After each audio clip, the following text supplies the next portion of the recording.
हरे कृष्ण।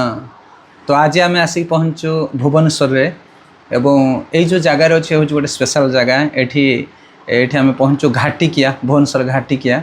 तो जो आमर पूज्यपाद राधावल्लभ प्रभु घर यहाँ बहुत इच्छा थिला केबे आसियापे एठी किंतु आसी पारि नथली। आ दीर्घ वर्ष पर माने 10-15 वर्ष पर मुझे आसी पहुँची तांको माँकर देहांत हो जाता है डिसेम्बर मसरे। तो तांको माँ को स्मृति आज 2 पद मु कहवाई चेष्टा करी। माँ जड़े थे लेखिका साहित्य लेखती बहुत सुंदर। तांकर गोटे पुस्तक तांका बड़ भाई मत देले प्रभुजी बड़ भाई बहुत बढ़िया लगे देखिकी ना हूँ कृष्णकांता।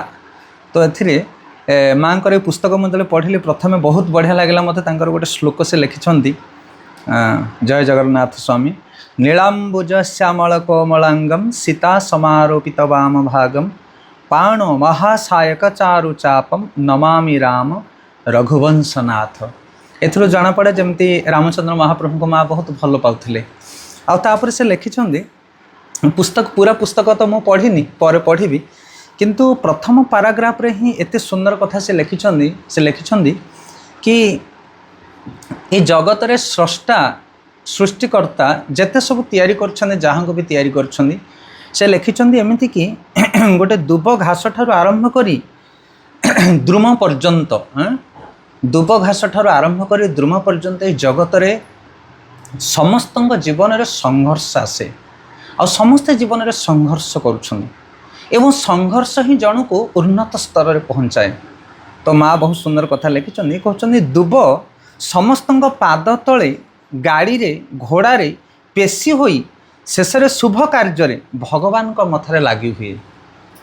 तो देखंतु कहीं गाड़ी घोड़ा पादरे दल चकटी जाउथिबा गोटे साधारण दुब आ कहीं जगन्नाथ महाप्रभुंकर मस्तक से जीवन रे जेते बड़ संघर्षमय परिस्थिति आसिले मध्य जो माने हसी हसी ताको बरण करती से माने निश्चित भाव तांको जीवन रे उन्नत स्थान रे उपस्थापित हो पारती। तेणु आम मानकर कर्तव्य होछि समस्त जीवन आम मान जीवन रे जेते बेले भी गोटे संघर्षमय परिस्थिति आसे ताको धैर्यर सहित सहन करने शिक्षा ग्रहण करवा एवं धैर्यर सहित सहन करवा ताहले निश्चित भाव आम एक उन्नत स्थान को प्राप्त हो पारिबा। आम जीवन को आम साफल्य मंडित कर पारिबा। हरे कृष्ण।